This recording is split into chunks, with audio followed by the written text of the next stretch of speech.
एक गरीब किसान का बेटा जो सिनेमा हॉल में चौकीदारी करके महीने के सिर्फ 90 रुपए कमाता था, कौन यकीन करेगा एक दिन वो ऐसी कंपनी खड़ा कर देगा जिसकी टर्नओवर 5,000 करोड़ रुपए से भी ज्यादा की होगी। सुनने में ये थोड़ी फिल्मी कहानी सी लगती है, लेकिन इसे सच कर दिखाया है 10वीं पास चंदू भाई ने, जिनके पास एक समय किराए के लिए 50 रुपए तक नहीं थे, लेकिन थिएटर की सीट साफ करके, फिल्मों के पोस्टर्स लगा के और कैंटीन में सैंडविच बेचकर ये गरीब लड़का आखिर इतना सफल कैसे हो गया कि गुजरात की सबसे बड़ी वेफर कंपनी बालाजी वेफर्स का मालिक बन बैठा। ये सफर कितना स्ट्रगल से भरा रहा और इन्होंने कौन सी स्ट्रैटेजीज अपनाई कि इनका सबसे बड़ा कॉम्पिटिटर लेज भी इनके सामने हारता चला गया, सब कुछ हम डिटेल में जानने वाले हैं। आज के चैनल को सब्सक्राइब जरूर करें। एक्चुअली बात है 1972 की, जब गुजरात के जामनगर जिले के एक छोटे से गांव के अंदर पोपट रामजी भाई वीरानी नाम के एक गरीब किसान रहते थे, जो कि खेती करके ही अपने परिवार का पेट पालते।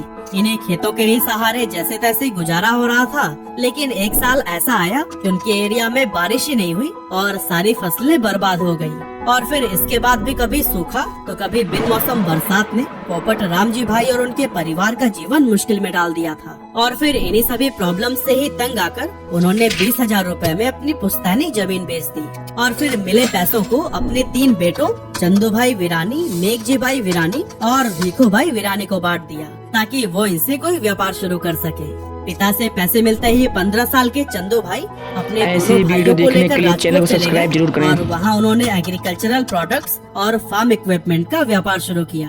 अब डीलर को भी पता था कि इन्हें बिजनेस का कोई खास नॉलेज है नहीं, इसीलिए उसने महंगे दामों पर इन्हें नकली फर्टिलाइजर बेच दिया। इस तरह से चंदू भाई का अपना पहला वेंचर 2 सालों के अंदर ही बंद हो गया और तीनों भाई सड़क पर आ गए। अब दोस्तों, यहाँ से गांव लौटने का तो कोई मतलब था नहीं, क्योंकि वहाँ कुछ बचा ही नहीं था, इसीलिए ये लोग राजकोट में रहकर ही काम ढूंढने लगे। लेकिन क्योंकि ये ज्यादा पढ़े लिखे थे नहीं, इसीलिए इन्हें कोई अच्छी जॉब नहीं मिल पाई।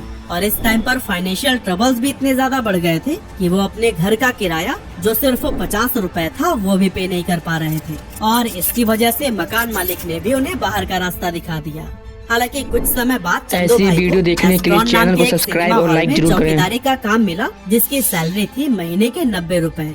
हालांकि चौकीदारी के साथ साथ कभी वो मूवीज की पोस्टर्स लगा दिया करते थे, तो कभी कैंटीन में भी काम कर लेते थे। और फिर इस तरह से कम पैसों में ही सही, लेकिन जैसे तैसे करके उनका गुजारा होने लगा। अब क्योंकि चंदू भाई ईमानदार बहुत थे, इसीलिए कुछ ही टाइम के बाद उन्हें थिएटर की कैंटीन का ठेका मिल गया और अब वो इंटरवल के टाइम पर मसाला सैंडविच बनाकर लोगों में बेचने लगे। ये मसाला सैंडविच लोगों को खूब पसंद आया, जिससे कि चंदू भाई ने थोड़ा प्रॉफिट भी कमा लिया था। और जब हालात थोड़े बेहतर हुए, 1982 में चंदू भाई ने गांव से अपनी पूरी फैमिली को राजकोट बुला लिया और अब फैमिली के सभी मेंबर्स एक साथ मिलकर इस काम को आगे बढ़ाने लगे।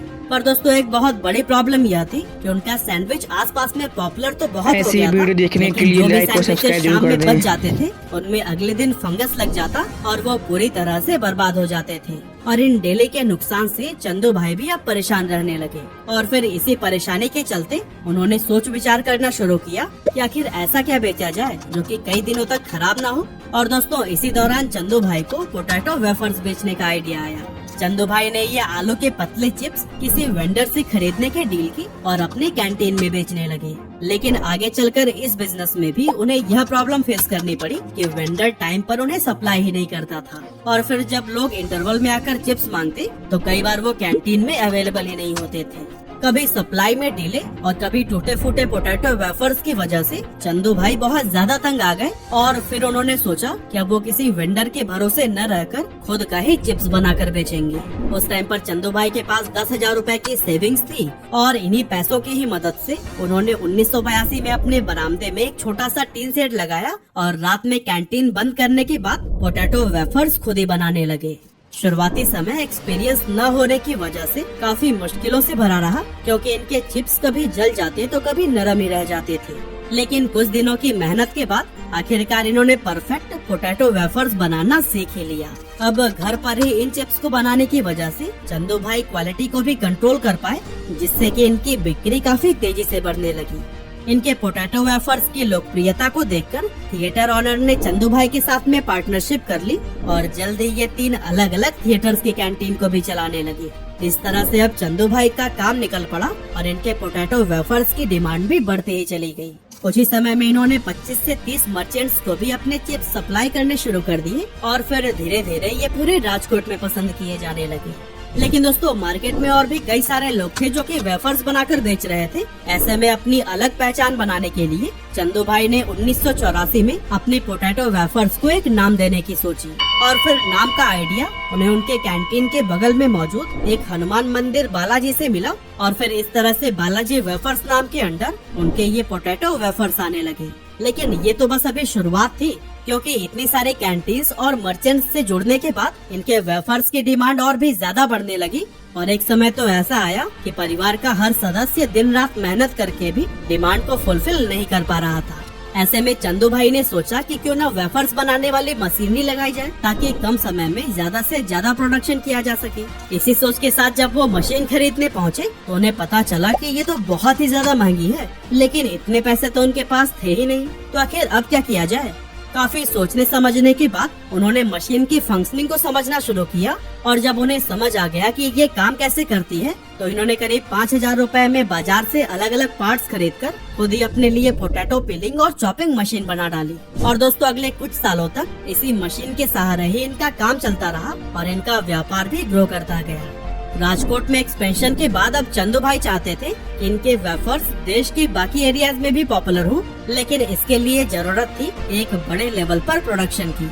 इसीलिए 1989 में इन्होंने बैंक से करीब लाख रुपए का लोन लिया और गुजरात का सबसे बड़ा पोटैटो वेफर्स प्लांट खोला। हालांकि उनका ये कदम काफी रिस्की था, ऐसे वीडियो को देखने के लिए चैनल को सब्सक्राइब और लाइक जरूर करें। ऐसे नए वेंचर्स में इन्वेस्ट करने से कतराते थे।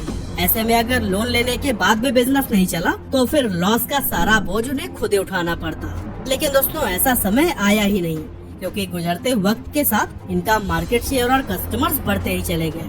इसके बाद आया साल 1992 जब इन्होंने अपने बिजनेस को एक प्राइवेट लिमिटेड कंपनी के रूप में रजिस्टर कराया और साथ ही अपने मैन्युफैक्चरिंग प्रोसेस को ऑटोमेट करने के लिए एडवांस टेक्नोलॉजी वाले मशीन्स का यूज करना शुरू कर दिया। क्योंकि चंदू भाई का मानना था कि भले ही मशीन्स महंगी होती है, लेकिन वो ह्यूमन एरर को कम करने के साथ साथ कंसिस्टेंट क्वालिटी भी मेंटेन करती है। इसके अलावा इन्होंने बिजनेस में अलग अलग रोल्स और रिस्पॉन्सिबिलिटीज को भी बांट दिया, जिससे बिजनेस ऑपरेशंस को मैनेज करना आसान हो गया, क्योंकि अब हर किसी को अपना काम पता होता था।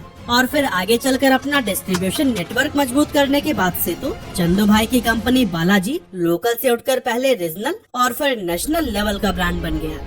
हालांकि उस टाइम मार्केट में अंकल चिप्स, सिम्बा और बिन्नीज जैसे कई सारे बड़े बड़े ब्रांड्स थे, जिनके सामने किसी भी नए प्लेयर के लिए अपनी जगह बनाना बिल्कुल भी आसान नहीं था। लेकिन बालाजी ने अपनी मेहनत, चैनल में मिल जाएगा, आप जाकर देख सकते हैं, के जरिए अपने प्रोडक्ट्स को मार्केट में पॉपुलर बना दिया। क्योंकि जहां उनके कॉम्पिटिटर्स अभी भी ट्रेडिशनल तरीके से चिप्स बना रहे थे, बालाजी ने इनोवेटिव तरीके को अपनाकर मार्केट में अपने ब्रांड को मजबूती से एस्टेब्लिश कर लिया था।